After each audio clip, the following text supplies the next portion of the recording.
Hello, everyone. Welcome back to Take Back My Brain podcast. I am your host, Laurie Hammer. Today, I have with me Rhonda Farrah. She is a lifestyle empowerment alchemist, amongst other things, and I'll let her share that with you. Rhonda, thank you so much for being here. I am excited to have you on the show. Laurie, I am excited to be here. Thank you for inviting me to your show. And this is going to be a continuation, I'm sure, of the conversation we had when you were on my show. Exactly. So if all of you listening have not found the show that I was on with Rhonda, it is, tell us the name of it and where they can find it. Yes, it's Fix Your Reflection First and Live Your Best Life Ever. I am on the Transformation Talk Network. And you can find that at the Transformation Talk Network. Put that in and just plug in my name, Rhonda Farrah, or Fix Your Reflection First. And you can hear all my shows, and especially the one which aired a little over a week ago on a Over a Monday. week ago, yeah. So I think it's up towards the top anyway of your list. Yes, yeah. Yes. So it's fantastic. You have some really great guests in there. So make sure all of you check that out. That'll be in the show notes too, where you can find Fix Your Reflection. But it's a really good mission that Rhonda is on. So Rhonda, tell us who you are, what you're about, and we'll go from there. Okay. Well, we were discussing before we started broadcasting here. I'm from the East Coast. I'm from Connecticut originally, and I pretty much grew up in a traditional family, traditional home. I had a stay-at-home mom, and I had a dad who preferred mom stay at home. So I'm the oldest of three brothers and a sister. And through age, I would say grade three, we all lived in an extended family. And some people, extended household, some people know what that is. And what that is, it's my parents, myself, my siblings, aunts, great aunts at one point, grandparents at one point. There was a great uncle in there too. So at any given point in time, there was 13 people under the same roof. Lots of love and lots of discipline. And I think that's where I got my start with respect to wanting to nurture others. The household was primarily women, not that men don't nurture, but primarily a household of women. And being the oldest of my siblings, that was, I was the role model, whether I do it or not, whether I liked it or not. And that prompted me to go into psychology, into counseling, educational counseling, and and then into psychotherapy. And I stayed there for a little while, a long while, as a matter of fact, when I was in Connecticut, and kind of got a little burned out with that. And in 2005, I put on the cap of coach. Okay. But not just a coach, an alchemist, a coach, an author, and a speaker. And I've got plenty of credentials, but my biggest credentials are that I've come out on the better side of some not so good stuff, which is why I can speak to alchemy. Alchemy is the precursor of chemistry, and I am in no way a chemist or a left brain person. How, as a matter of fact, I think when that came up for me in school, I took something like environmental science rather than chemistry or anything else. Right, had to get out of that, right? Absolutely. Yeah. So I fulfilled the requirement, but that's how I did it. And alchemy is to transmute. It's not just to transform, but to transmute on your road to transformation. And so many times we hear about metals being transmuted into precious stones. Well, as an alchemist, I help people that choose to, that want to take their good stuff, but especially their not so good stuff, and make it work for them rather than anything less. I love so there you have it. So I've got all kinds of credentials with respect to that, and you can ask me anything you want. You were so cute when you invited me. You said, is there anything you don't want me to ask you? And I said, no, but thanks for asking. That is true. Well, I never want to ask anybody something they don't want to touch on. So, some things are sacred and private. So how have you used this alchemist viewpoint in your own life, and how do you translate that into, all the people that you coach? Okay, well, I've used it in my own life because I have been through that not so good stuff, struggle, challenge, um, real adversity. Mm-hmm. And my brand is fix your reflection first. And there was a long time. The mirror work is nothing new that I was looking in the mirror and I needed to fix my own reflection. And because became very downtrodden, at least when I looked in the mirror. And some of that not so good stuff for me, but that helped me, whether I realized it was helping me or not, include incarceration in a women's federal prison camp, Okay. breast cancer. Okay, we'll move to the next adventure. And this was all in early midlife. Uh-huh. Okay, these were my midlife adventures. Incarceration, the breast cancer, couple of divorces, one right after another, financial ruin. It was a mixture of things. However, I also believe, and our listeners, our viewers, many go up one side and down the other of me when I say, no, we call it all forward. I completely take responsibility for calling things forward. The subconscious mind, she knew what she was doing. She called this stuff forward so that I could learn more about myself and begin to peel away the onion skin Mm-hmm. that I had become. Because the biggest adversity in all of that stuff that I just mentioned was I lost my sense of self. Oh, I yeah. had no idea. It's like, who am I? So I needed to take back myself as well as my brain, as you put it, Mm-hmm. take back my heart, all that space there. I needed to take it back in order to be the best version of myself. And this is why I can not only attest to this, I can help you do just that. So that's what I do with clients and audiences, if they choose. And I don't Right. take it, it's isn't going to work if you want me to do all the work, similar to when I was a psychotherapist. Now it's not going to work. Oh, you had, well, how many sessions? One with me? How long did it take you to be in this predicament with your daughter? Oh, it took years. And so Yeah. you get what I'm saying. When Oh, I as do you get what you're saying. I witness it all the time. People are like, okay, I've been on this supplement for 2 weeks now, and it hasn't fixed me yet. And I'm like, okay, well, it took you 20 years to get here, 30 years to get here, 40 years to get here. So it's going to take us a little while to unwind things. And I really love, you fix your reflection, because I see that all the time, Rhonda, especially women. I don't deal with a lot of men, but especially women, we don't know who we are, who we were right, created to be. And so when we look in the mirror, we know we're seeing ourselves, but we don't know what we were created for, right? And so we're not living our true self. And so I think it's really important work that you're doing to fix your reflection. I love that. It goes right back with Take Back My Brain. We have to think. Life and death is in the power of the tongue, right? And it's in our thoughts. As a man thinks, so is he. And how we speak to ourselves, think about ourselves, treat ourselves is a complete reflection of what our life looks like. So if we're all like messy, messy, messy, then life yeah. kind of looks messy, messy, messy. So I love the work you're doing. And I thank you. And I want to clarify that I'm not saying fix your life, Right. okay, or fix yourself. I'm saying fix your reflection, which is your perception, especially when you look in the mirror. Mm-hmm. Who, are you downtrodden as I was, you know, Right. years ago, as a matter of fact? And then I said, aha, that's the God breath, the aha breath.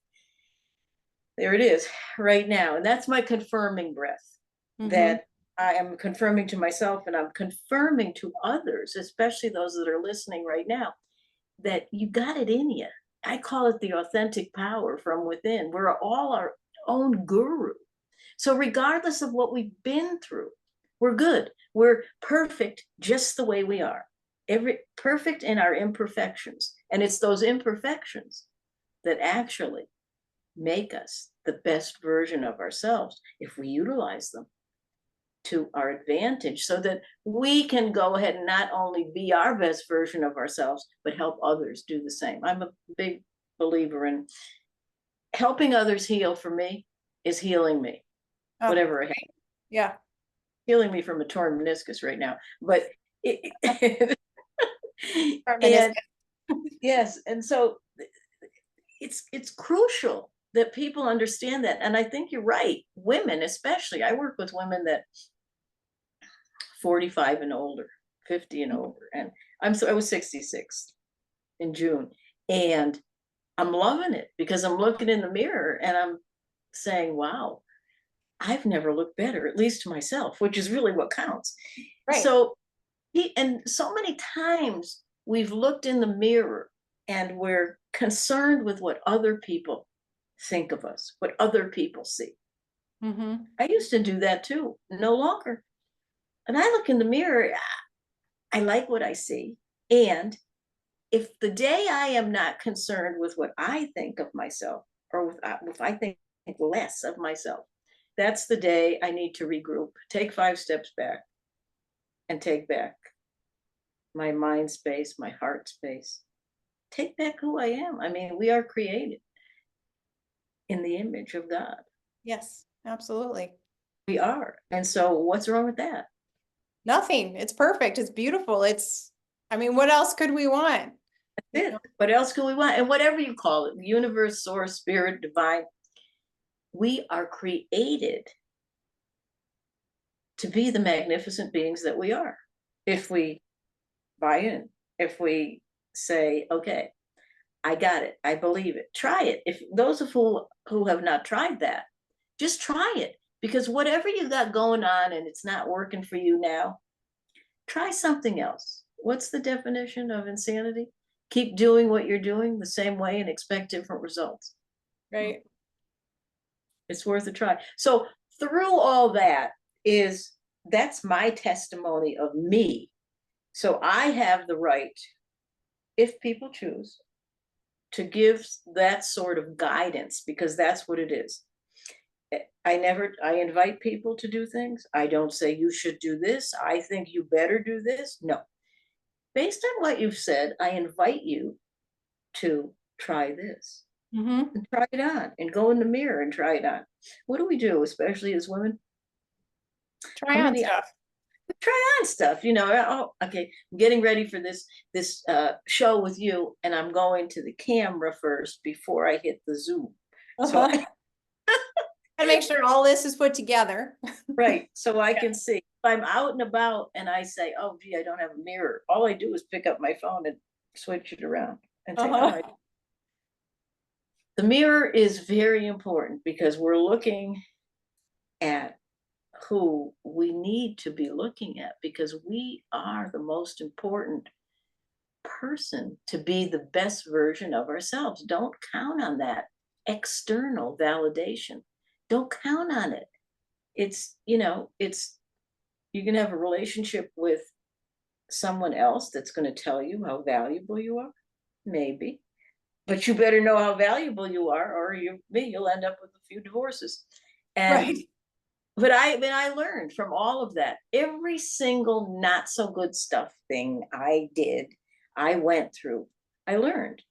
And relationships are, wow, relationships are something else. But I learned that I don't have to be a people pleaser. And no is a complete sentence. And in some cases, even a doormat. And people look at me, you?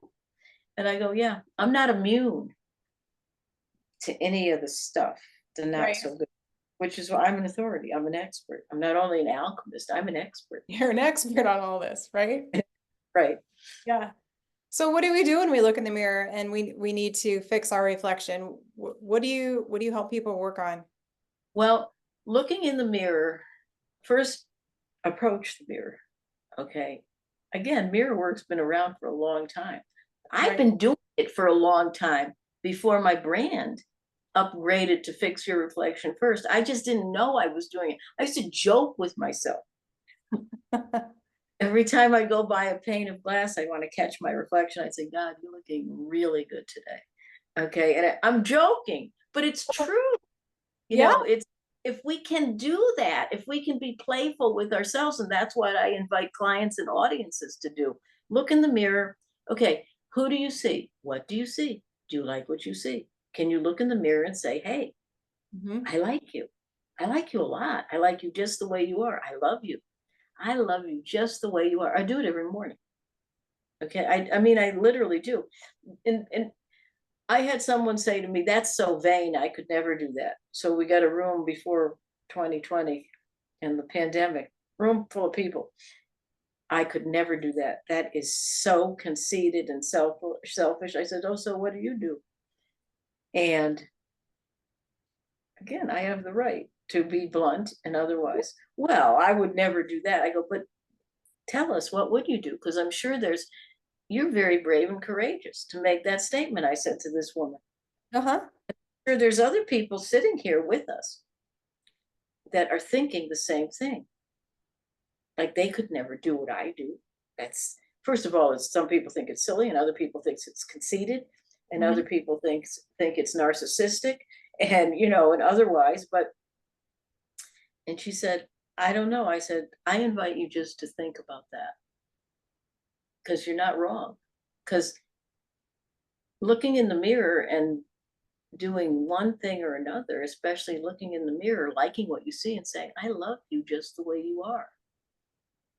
I love you with wrinkles and otherwise. I love you. Because you may be able to do something else, but the important thing is like who and what you see, who and what you are, because you are created with magnificence. You are a magnificent being. Right. So start strutting that a little bit. Yeah. And especially as women, we are so good at nurturing and nourishing others. But what about ourselves? Right. 2005, I made the switch to alchemist coach because that my diagnosis of breast cancer in none other than Breast Cancer Awareness Month, October, and incidence of breast cancer in women, men get breast cancer too. However, incidence of breast cancer in women means that we are not nourishing and nurturing ourselves. We're not, no self-care, no self-love going on there. And I made that switch because it is the emotions, and you probably had this experience. The emotions that determine our ill-being or our well-being. 100%. Yeah. And that was me. So it's important. You can tell I'm kind of passionate about this because I am about awakening hearts and minds, and most especially our spirit, I call it my godling self. Yes. Not merely my earthling self, with being the best version of ourselves. It's so good because I think I was listening to Gary Brecka the other day, and he was talking about there's a study out where if you take go to the mirror and then step back, I was 5 or 6 feet, and then you can't see, all your imperfections and stuff from head to toe, and then tell yourself, how amazing you are, and this, everything that you're saying, and it changes the neurology in your brain. It changes how our cells respond. We go back to cancer. When I had my cancer diagnosis, I was the healthiest person I knew. There wasn't a lot wrong with me physically. I mean, we could go and we found some root cause physical things, that I worked on, but I really believe that most of it, if not all of it, was emotional, that triggered, all the physical stuff. So, working on those emotions, those, self-hatred and insecurities and condemnation and guilt and all those things, those just fester in us. And then when we're holding on to all of that, we don't look beautiful. We look in the mirror, right? And so it's learning how to let go of all of that stuff. But we're so taught to white knuckle it, push through, just keep going, like on Nemo, just keep swimming, instead of stopping and fixing the reflection, fixing the root cause as to why we're not seeing that we were created in the image of God and created for greatness. I love it. It's great. And it's okay to do that. I mean, it's okay to say the God word. It's like, by the way, God spelled backwards is dog. Would you not say dog? The dog is in the image and likeness of God. And cats are good too. I think that's a cat over there, right? Actually, it's a dog. Oh, hi, dog. And so that over there, right? Yep. So it's selfishness, especially as women, is the most selfless thing we can do. That self-care, that self-love, to esteem oneself, to appreciate oneself. Because if we can't do that, for me, I'm not going to like what I see in the mirror. And I think for many, it's the same. And we cannot become the best version of ourselves. And it's okay. It's like I've said to you, I'm not immune to Mhm. anything, that goes wrong. I am. I'm very immune, not immune. I Things go wrong for me, even though I live and breathe what I teach. Right. They, you know why? Because I gotta learn some more. I'm calling it forward. That self-conscious mind. She is at work 95% of the time, Yep. whether I realize it consciously or not. She's at work. Okay, I'm going to give you a little more. That's it, because you can handle it, and I can. Um, not running for almost 2 weeks now Uh-huh. because of this. Several years ago, if that many, I I would have felt like a caged animal. I would have felt Oh. guilty. Go for Mm-hmm. my run. I didn't do this. I didn't do that. I'm not gardening. I haven't washed my car. Oh my gosh. It's like, Yep. okay, but I'm okay because the spiritual muscles took over. There was spiritual growth, and it Right. meant you got to sit still. I want you to sit still because when I'm sitting still, I can listen even more intently. Right. The Be still and know I am God. Yeah. God, the godling self comes out. And Mm-hmm. so I'm good with that. And it's like, but the more I do that, the quicker I'm healing. Mm-hmm. The more I'm going with it, it's like, yep, I'm healing. I'm Yep. healing. I'm not going to do something stupid like go out in the morning, tomorrow morning and run. No, I'm going to go to my non invasive person to see what's really going on here.